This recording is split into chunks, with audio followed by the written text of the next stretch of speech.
Bom dia! Bom dia, bom dia. E aí, meu povo, minha pova, como que você está neste sábado de chuva? Do lado de cá tá chovendo, aqui no residencial lá, não sei se é no Maiobão todinho, mas tá chovendo. Estamos aqui 50 dias, uau! Nós já andamos longe, né? De longe nós já viemos, graças a Deus. Temos estado todos os dias aqui nesse mesmo horário, cada dia com uma palavra diferente a respeito do reino de Deus e transbordando mesmo aquilo que Ele tem feito nas nossas vidas, aquilo que Ele tem falado ao nosso coração, e tem sido assim muito gratificante, maravilhoso, né?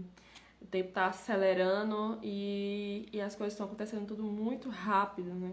Mas Deus, Ele tem cuidado de tudo e tem falado e aquilo que nós temos aprendido, tem falado aqui, tem sido praticado, e Deus, Ele tem agido nas nossas vidas. E isso é notório e damos graças a Ele por isso. Se você está vendo esse vídeo pelo YouTube, deixe seu like aqui, se inscreva no canal, deixa aqui o seu comentário a respeito do que nós estamos falando. Se você está aqui nesse desafio também, assistindo todas as lives, hoje é a live 50, né? Então, quantas você já assistiu, quantas você já participou? Às vezes eu entendo que não dá para todo mundo participar todos os dias nessa pegada, né? Mas espero que você esteja assistindo pelo menos ela gravada, né? Que aí você aprende e já cresce um pouquinho também. E hoje eu quero falar com você um assunto muito, muito, muito importante que tem, assim, feito muita gente, como eu posso dizer, muita gente ficar desanimado com algumas situações por algum conselho, alguma palavra que alguém deu para ela, né? Então a gente tem que tomar muito cuidado com quem nós estamos desabafando sobre a nossa vida, que nós estamos conversando a respeito do que acontece conosco. Então é sobre isso que eu quero falar com você, de uma das histórias que tem na nossa Bíblia maravilhosa, né? Tudo que nós falamos aqui tem base bíblica e é tudo para o seu desenvolvimento. Nós estamos nesse desafio de 365 lives. Hoje é o dia 50, então tá faltando só 315. De longe nós já viemos e cada dia é um desafio. Mas para que, Michele? Para que essas 365 lives? Para que você possa aprender a governar a si mesmo e transbordar abundância e prosperidade na vida de outras pessoas. Esse é o objetivo, esse é o nosso foco nessa escola de realizadores, para você realizar os seus objetivos, realizar os seus sonhos e alcançar outras pessoas no processo, né? Transformar e abençoar a vida de outras pessoas aí, tá certo? Hoje o papo que eu quero bater com você está escrito lá em 2 Reis, capítulo 4, versículo...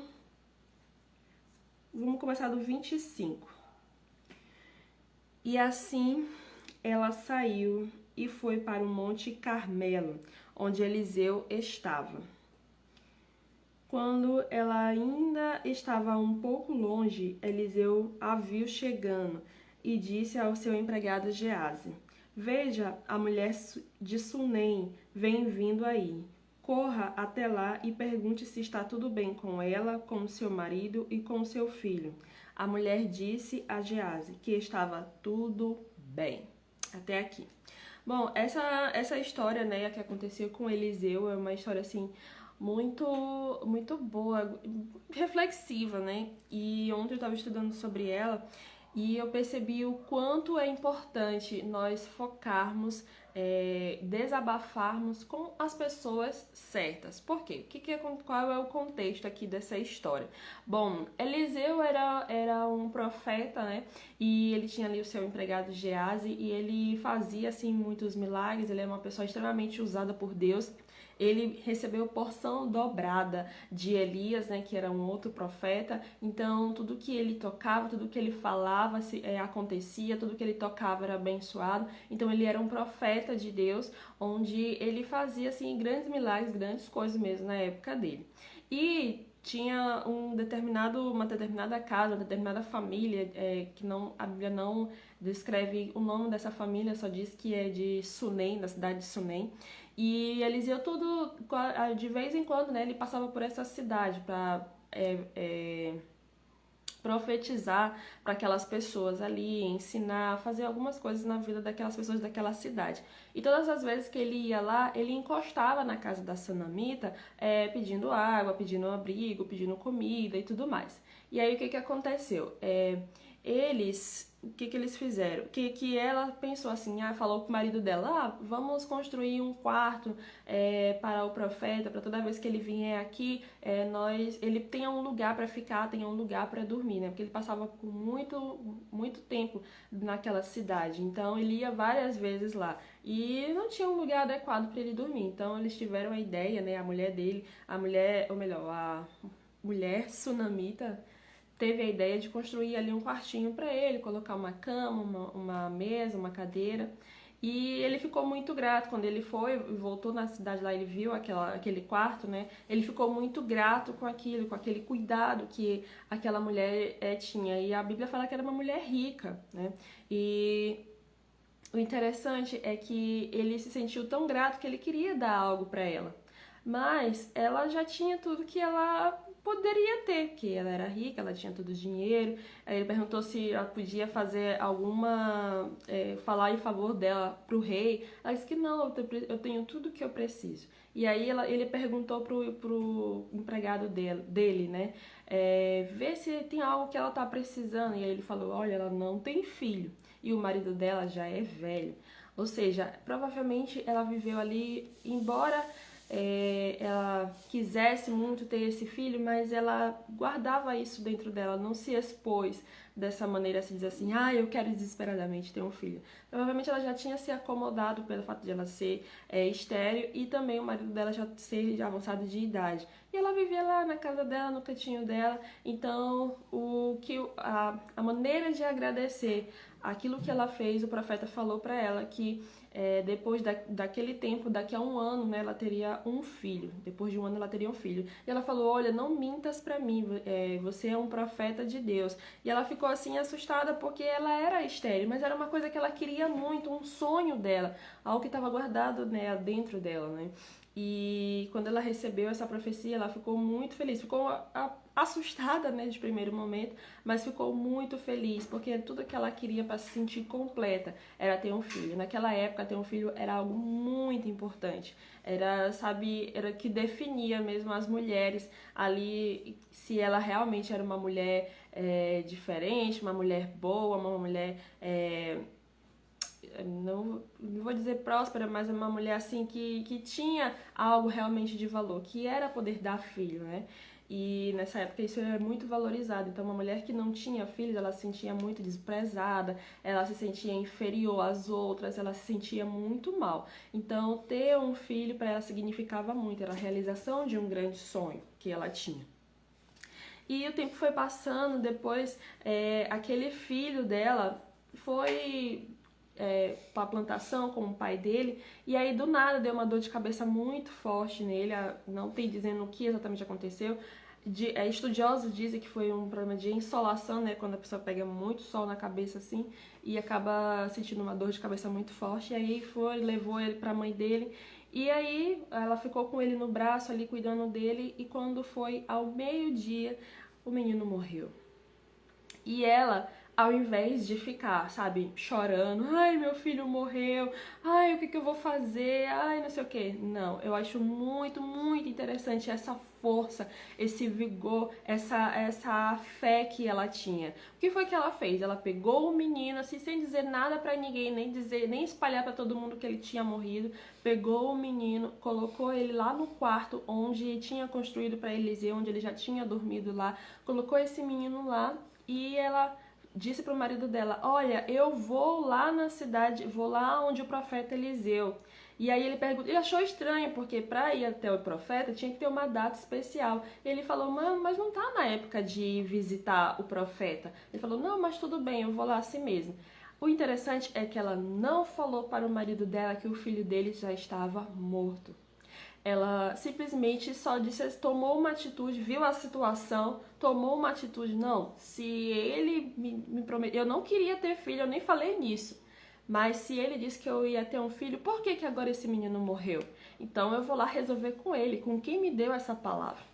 E ela não ficou se lamentando com os empregados, não ficou se lamentando com o próprio marido dela, nem falou pro marido dela que o filho deles tinha morrido, não falou pra ninguém, simplesmente pegou um jumentinho lá e disse assim, olha, faz com que esse jumento venha parar lá na cidade onde o profeta está, aqui para não parar em lugar nenhum, né, para ele chegar o mais rápido possível.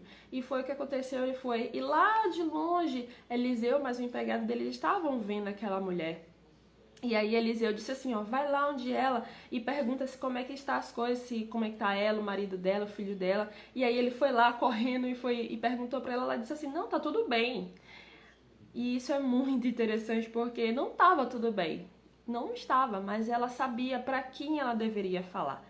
E quando ela chegou perto de Eliseu, ela se ajoelhou no chão e começou a chorar e começou a ali ficar aflita perto dele. E o empregado de Eliseu, né, começou a tirar ela ali, ele disse assim, não, deixa ela aqui, porque você não vê que ela está aflita, né, ela estava ali desesperada, e aí ela pegou e começou a chorar e disse assim, olha, eu falei pra você que não era pra mentir pra mim, então, por que o meu... Ela nem falou que o filho dela estava morto, ela só disse que não era pra ele ter mentido pra ela a respeito do filho, né, e aí o que foi que ele fez? O Eliseu foi lá, mandou o empregado dele, ó, vai lá, coloca o meu cajado lá no menino, para ver o que acontece, né? Ele não sabia que ele estava morto até esse momento. E ela falou assim, olha, eu não vou sair daqui enquanto você não for comigo. Ela sabia que Eliseu era a pessoa certa para resolver o problema dela, né? Eliseu representava ali a presença de Deus naquele lugar. Ele era um profeta muito usado por Deus e tinha o poder ali de fazer muitas coisas. E ela sabia que se ela falasse com o marido dela, com o empregado do Eliseu, com qualquer outra pessoa, não ia resolver o problema dela. O mais interessante é que ela fala que estava tudo bem mesmo não estando. Será que a gente tem força para fazer isso? Quando a situação tá pegando mesmo, quando o teto tá tudo desabando e a primeira pessoa que aparece, a gente vai lá e fala tudo. Ai, tá acontecendo isso. E aí você começa a chorar, começa a se lamentar, sendo que aquela pessoa nem vai poder te ajudar. Aí ela, é mesmo, né? Oh, que pena, irmão, é assim mesmo. Não, tá todo mundo assim também. Né? Como que você pode simplesmente fazer alguma coisa ouvindo algo assim? Né? Não tem como. E depois que... O mais interessante ainda é que quando ele vai, né, com ela, que ela disse que não ia sair de perto dele enquanto ele não fosse lá ver o menino.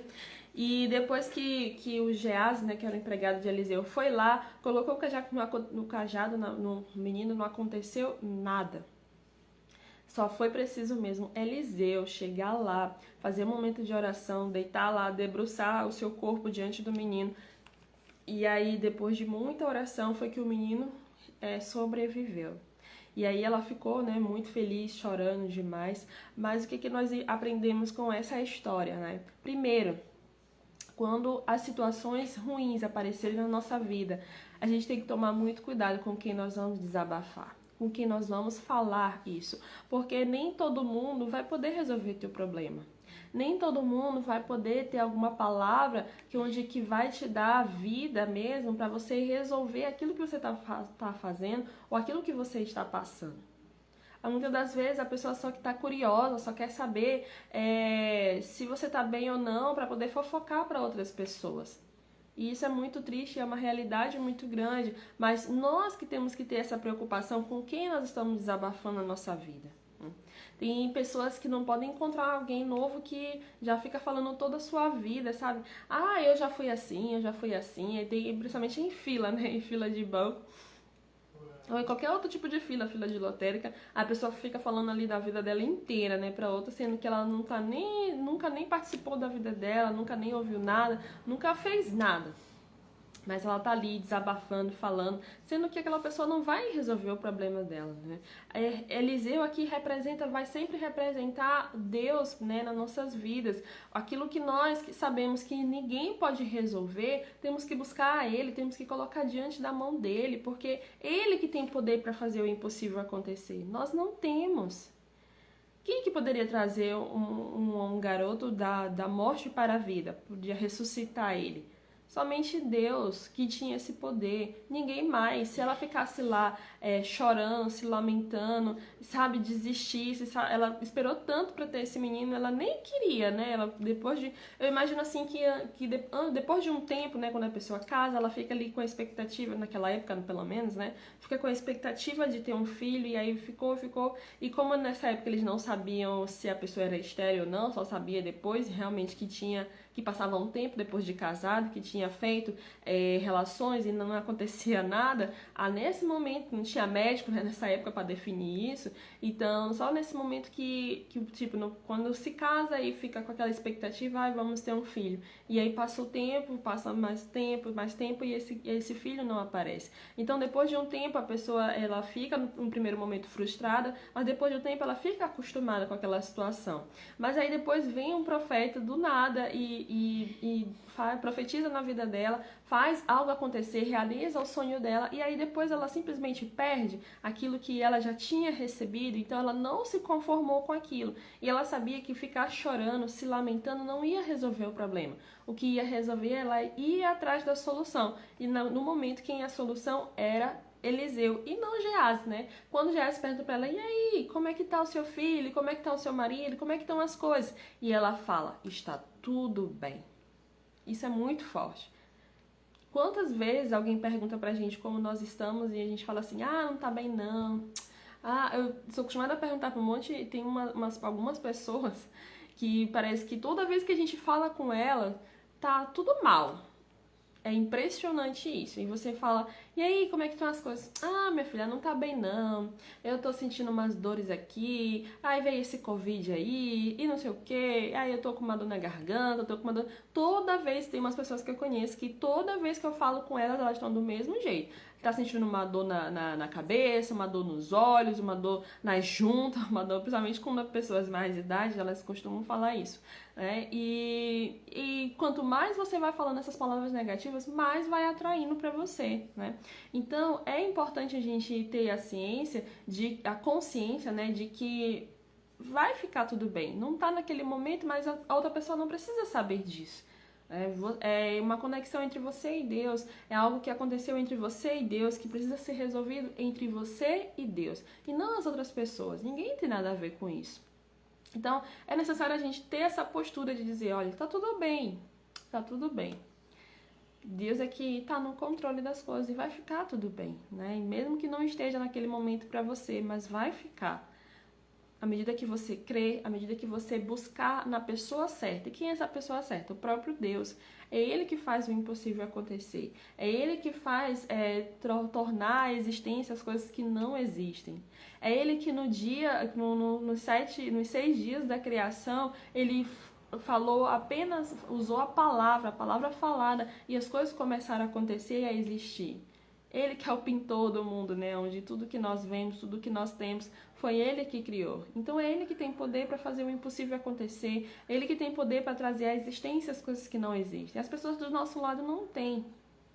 Michele, mas às vezes eu desabafo com o meu marido, com a minha esposa e tudo mais. Que bom, pelo menos tem uma aliança. São pessoas que estão em unidade com você, que têm uma aliança com você.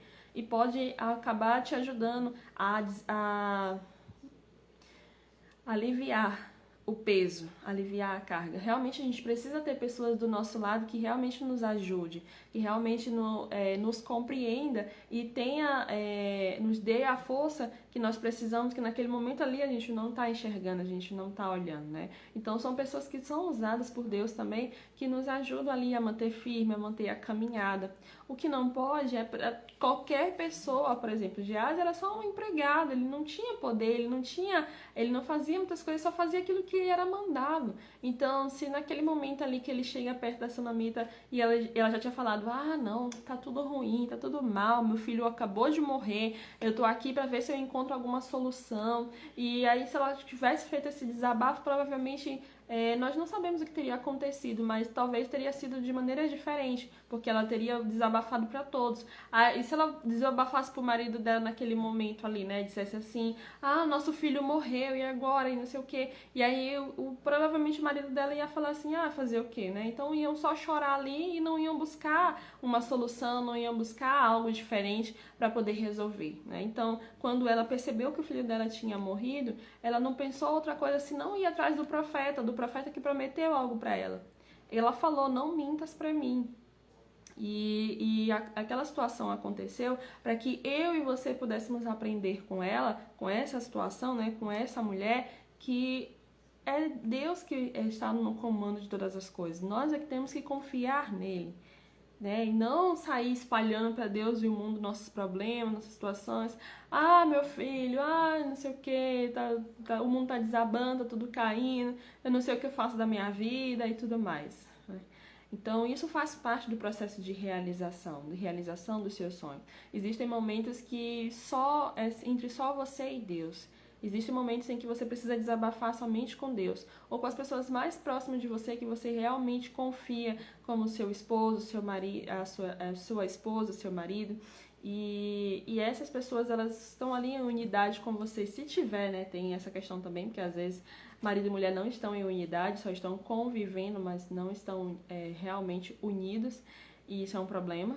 Mas se você está em unidade com a sua família, com o seu esposo, com o seu marido, você pode sim compartilhar aquela dor que você está sentindo e os dois juntos orarem em favor daquilo. Porque a palavra de Deus diz que onde estiver 2 ou 3 reunidos em meu nome, ali eu estaria. Então você, mais o seu marido, mais a sua família, fazem esse grupo de 2 ou mais, né? Quando todos estão ali focados no mesmo objetivo, no mesmo sonho, a tendência de se realizar é muito maior, porque se faz presente ali o nome do Senhor Jesus, né? Ele disse que estaria presente.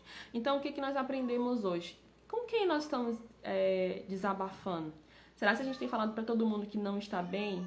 Ah, Michele, mas eu tô falando que está tudo bem, mas eu vou estar mentindo? Não, não é questão de mentir, é questão de você já ver o futuro, né? De que está tudo bem com você, de que está tudo bem na sua vida, de que está tudo bem na sua casa, você já profetizando aquelas palavras. Está tudo bem. E você confiar no Criador, confiar no que confiar na pessoa do Senhor Jesus, que Ele que vai te ajudar, Ele que vai te sustentar e Ele que vai te dar tudo aquilo que você realmente precisa. Então busque em Deus. Eliseu naquele momento representava o próprio Deus naquele meio do povo das pessoas, né? Porque antes Deus ele precisava de profetas, de pessoas para se manifestar, para trazer a presença dele à tona. E Eliseu representava Deus. Então, o que nós aprendemos com a sunamita? Que eu e você devemos buscar em Deus aquilo que nós queremos. E não nas pessoas. Elas não vão dar aquilo que nós precisamos. As pessoas servem para nos conectar, para nos dar conhecimento, para, fazer a gente ser influenciado e crescer também. Mas existem coisas que somente Deus pode te dar. Assim como ele abençoa a vida da sunamita, ele abençoa a sua vida também, quando você busca nele. E não fica desabafando sua vida, os seus problemas, suas situações, até mesmo os sonhos, né, os objetivos. A gente fala, antes de acontecer, tem muita gente que já vai espalhando pra um monte de gente, vai falando, um dia eu vou ter isso, um dia eu vou ter aquilo, um dia não sei o quê. Mas é bom quando você compartilha quando já aconteceu. Olha, um dia eu sonhei por isso, um dia eu orei por isso, e agora está acontecendo, e agora está sendo realizado. E assim você alcança muito mais pessoas, porque já vão ver ali o objetivo, né, realizado, e não algo que está só na sua imaginação, só na sua cabeça. Amém? Glória a Deus. Sábado de um pouquinho de chuva, mas estamos aqui, né, firmes e fortes, com essa ideia de que é necessário que nós venhamos saber com quem nós estamos desabafando, mas principalmente que nós devemos confiar que é Deus. Tem que colocar nas mãos de Deus para que Ele venha fazer o milagre acontecer. Quando o profeta Eliseu mandou o Geazi, o empregado dele, lá onde o menino, não aconteceu nada. Não aconteceu literalmente nada. Ele botou lá o cajado, mas não aconteceu nada. Existem coisas que somente Deus vai realmente poder fazer. Mas quando você permanece ali. Já pensou se aquela mulher estivesse... Porque quando ela chegou perto do profeta, ele simplesmente disse assim pro empregado dele ir, né, lá na frente, botar o cajado na vida do menino, no corpo do menino. E ela disse assim, olha, eu não vou sair daqui enquanto você não for comigo.